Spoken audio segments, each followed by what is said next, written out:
உலகெங்கிலும் உலக புற்றுநோய் தினமாக கொண்டாடப்படுகிறது.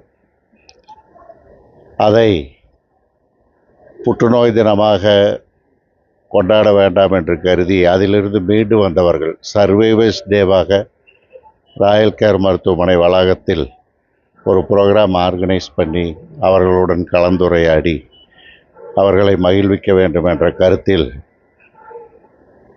சர்வைவர்ஸ் டே என்று இன்றைய தினம் 7/2/25 அன்று ராயல் கேர் மருத்துவமனை வளாகத்தில் கொண்டாடப்படுகிறது.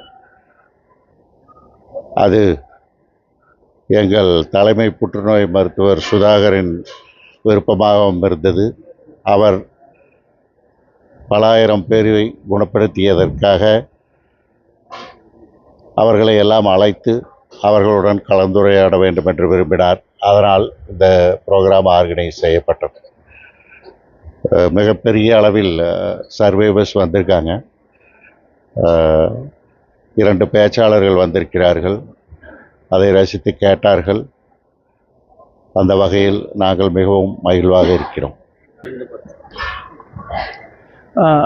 அது தலைவர் சொன்ன மாதிரி உலக புற்றுநோய் தினத்துக்காக நம்ம பண்ணணும் அப்படின்னு நினச்சப்போ நம்ம கூட நிறைய பேஷண்ட்ஸ் வந்து ட்ராவல் பண்ணியிருக்காங்க. நிறைய பேஷண்ட்ஸ் வந்து நம்ம கூட குணமாகி நல்லா இருக்காங்க அப்படிங்கிற ஒரு சந்தோஷத்தை அந்த அவங்களோட சந்தோஷம் தான் எங்களோட இன்ஸ்பிரேஷனு. மேலே பேஷண்ட்ஸை ட்ரீட் பண்ணி சரியாகணும் அப்படிங்கிற ஒரு இன்ஸ்பிரேஷனுக்கு அவங்க தான் தூண்டுகோலை. அதில் அந்த முக்கியமாக பார்க்கும்போது எல்லாரும் ஒன்றா வந்து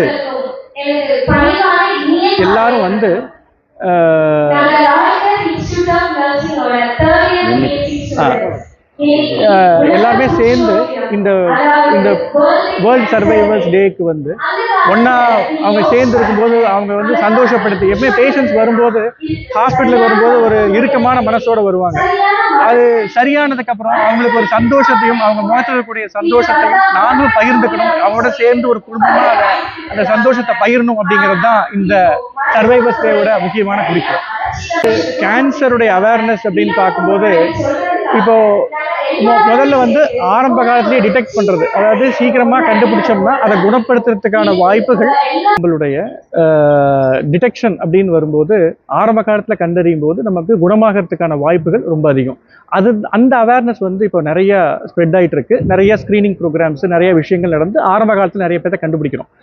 அதே சமயத்தில் ட்ரீட்மெண்ட்டும் டெக்னாலஜிஸும் நிறைய வளர்ந்துருச்சு. ஈவன் 4வது ஸ்டேஜில் வந்தால் கூட பல வருஷங்கள் அவங்கள காப்பாற்றி கொண்டு போகிறதுக்கான வாய்ப்புகள் நிறையா இருக்குது இப்போ இருக்கக்கூடிய டெக்னாலஜியில். ஆனால் அந்த விழிப்புணர்வு, தனக்கு வந்து ஒரு கேன்சர் வந்த உடனே அவங்களுக்கு வரக்கூடிய மனச்சோர்வு, அதை தவிர நமக்கு வந்து அந்த நமக்கு இதுலேருந்து மீண்டு வருமா அப்படிங்கிற ஒரு பயம், இதெல்லாம் வந்து பேஷண்ட்ஸுக்கிட்ட இருந்து கண்டிப்பாக நம்ம திரும்ப இந்த மாதிரி நிகழ்ச்சிகள் நடத்தும்போது இத்தனை பேஷண்ட்ஸ் வந்து இப்போ இத்தனை பேர் வந்திருக்காங்க, இத்தனை பேரும் அந்த கேன்சர்லேருந்து மீண்டு வந்து தான் வந்திருக்காங்க. அவங்களே வந்து ஒரு பெரிய லிவிங் எக்ஸாம்பிள்ஸ். இந்த மாதிரி தானும் உடல் நலம் சரியாகி நார்மல் லைஃபுக்கு வரக்கூடியவங்க அப்படிங்கிறத வந்து அவங்களுடைய மனசில் ஆழமாக விதைக்கக்கூடிய விஷயங்களாக வந்து இந்த மாதிரி சர்வைவர்ஸ் மீட்டப் இருக்கும். கேன்சர் அப்படிங்கிறது வந்து நம்ம என்ன ஸ்டேஜில் ப்ரெசென்ட் ஆகிறோம் அப்படிங்கிறது தான். முதல் 3 ஸ்டேஜ் அப்படிங்கிறது வந்து கண்டிப்பாக குணமாக்கக்கூடியது தான்.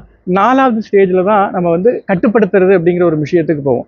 ஆனால் இந்த காலகட்டத்தில் முதல் 3 ஸ்டேஜில் இருக்கக்கூடிய கேன்சர் ரொம்பவுமே கிட்டத்தட்ட 60-70% பேஷண்ட்ஸை குணமாக்கிடுறோம்.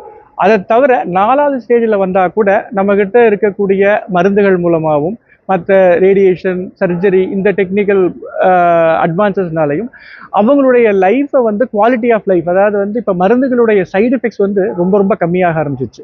அதனால அதை பற்றி பயப்பட வேண்டியதில்லை. இப்போது ஒரு சேயிங் இருக்குது, என்னென்னா கிரானிக் மேக்கிங் கேன்சர் எ கிரானிக் டிசீஸ் அப்படின்னு சொல்லுவோம். அதாவது கேன்சரையும் சுகர் பேஷண்ட்டு, ஒரு ஹைப்பர் டென்ஷன் பேஷண்ட்டு, அவங்கள மாதிரி இதையும் ஒரு லாங் டேர்மாக 4வது ஸ்டேஜில் இருக்கிற பேஷண்ட்ஸ் கூட நல்ல குவாலிட்டி ஆஃப் லைஃப்பில் கொண்டு போகிறதுக்கான வாய்ப்புகள் நிறைய வந்துருச்சு. அதனால் பேஷண்ட்ஸ் வந்து இந்த மாதிரி பதட்டமடைய வேண்டிய அவசியம் இல்லை.